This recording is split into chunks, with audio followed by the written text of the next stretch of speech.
México es el país más riesgoso del hemisferio occidental para los profesionales de la información.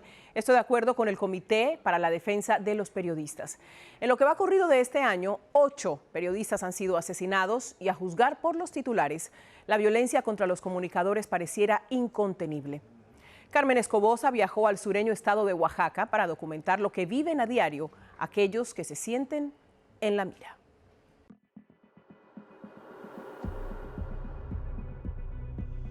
José Ignacio Santiago vive a diario entre la incertidumbre.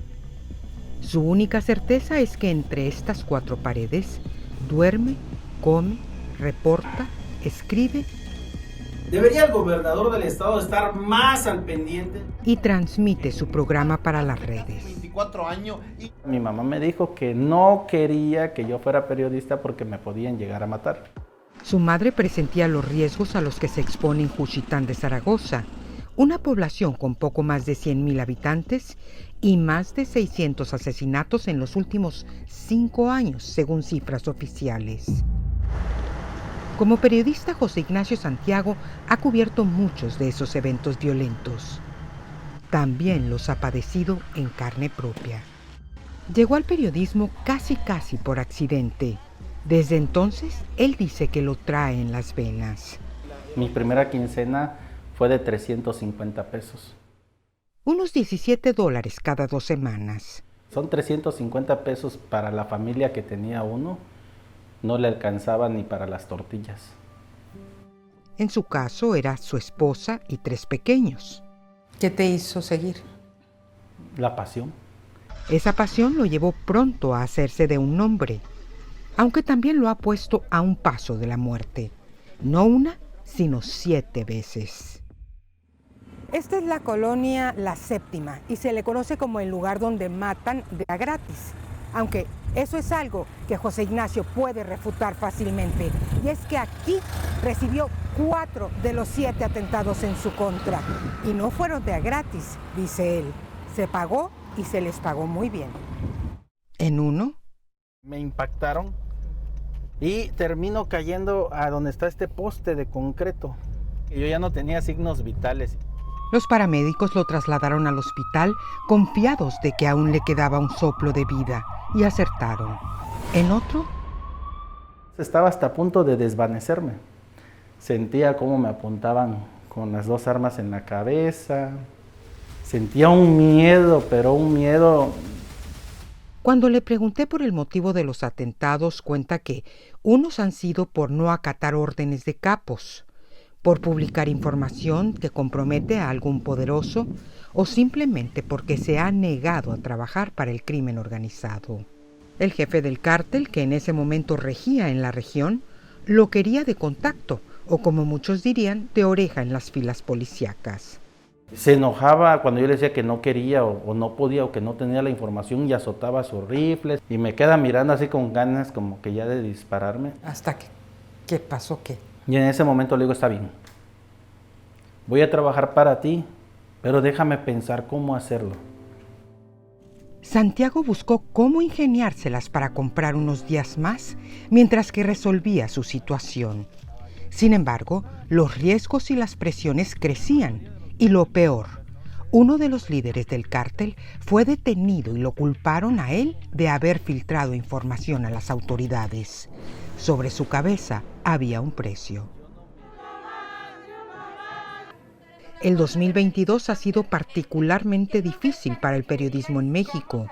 En lo que va del año, 8 periodistas han muerto.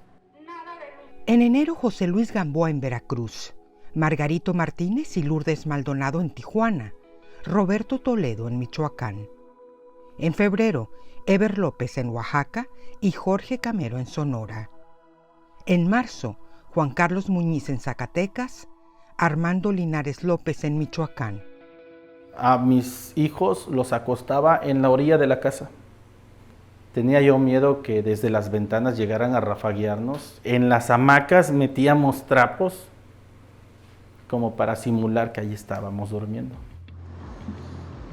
Acudió a la Comisión Nacional de Derechos Humanos en Oaxaca y obtuvo los beneficios de un programa federal de protección a activistas de derechos humanos y a periodistas. Tenemos alrededor de más de 60 servicios de escolta, es decir, esto representa casi más de 260 elementos desplegados en todo el país para resguardar particularmente a periodistas y personas defensoras de derechos humanos. El coordinador nacional del Mecanismo de Protección, Enrique Irazoque, dice que hay más de 1.500 personas bajo el Mecanismo de Protección actualmente. Quizás una tercera parte son periodistas, el resto defensores. Ahorita tenemos 82 refugios de seguridad. También tenemos otorgados más de 1.300 botones de seguridad. Entonces, Santiago recibió todos esos apoyos en distintos momentos. ¿Por qué no te querías ir de Oaxaca? Por la oportunidad de empleo. Pero muerto ya no tienes ninguna oportunidad de nada. Tomé ese riesgo. Y perdió. Pronto lo ubicó el grupo que lo tenía en la mira. Cuando a mí me empiezan a corretear en la costa, yo oprimo el botón que traía el vehículo y pasaron 10 minutos y no hubo respuesta. Su suerte fue llegar a un cuartel de la policía estatal. Y yo entro corriendo y le digo, me vienen siguiendo, me quieren matar. No solo temía por su vida, su situación familiar se había vuelto insostenible. Sus hijos no podían asistir a la escuela. Él no estaba generando ingresos. Es decir, que no te permiten trabajar. No te permiten trabajar, porque te vas a exponer, porque vas a ser visible. Para poder sobrevivir, me puse a cocinar, me puse a vender comida con los vecinos. Las agresiones no cesaron. Por su seguridad lo trasladaron a la Ciudad de México solo. El matrimonio de Santiago seguía sufriendo. Me decía, prefieres más a tu trabajo que a tu familia. Santiago ya había perdido a sus amigos, a sus colegas y hasta a sus familiares cercanos. Los estimaba mucho, los quería mucho, daba hasta mi vida por ellos. Y de pronto que te dicen, no te aparezcas por aquí porque no quiero tener problemas. Y pues cosas así como que duele. Ignorando las recomendaciones del programa de protección, se regresó a Juchitán. Esta vez solo le proveerían escoltas. José Ignacio, ¿pero qué es vivir las 24 horas del día bajo la supervisión de escoltas?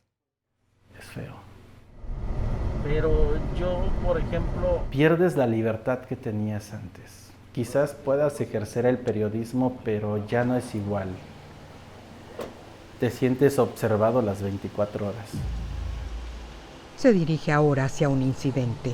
Accidente vehicular entre dos mototaxis, como podemos observar en este lugar, se encuentra... De regreso, recorrimos la calle por donde alguna vez quedó tirado, casi muerto. Y cada vez que pasas por aquí, ¿qué sientes? Pues me siento afortunado de seguir con vida. Apenas el pasado 26 de enero sobrevivió al más reciente atentado contra su vida. Le dispararon desde un taxi en movimiento por una carretera. Gracias a sus escoltas, quienes esquivaron al grupo armado, la libró nuevamente.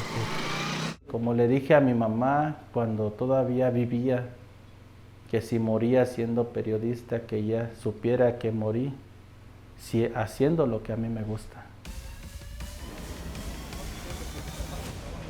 Y el día de hoy le dan de Zaragoza, Oaxaca.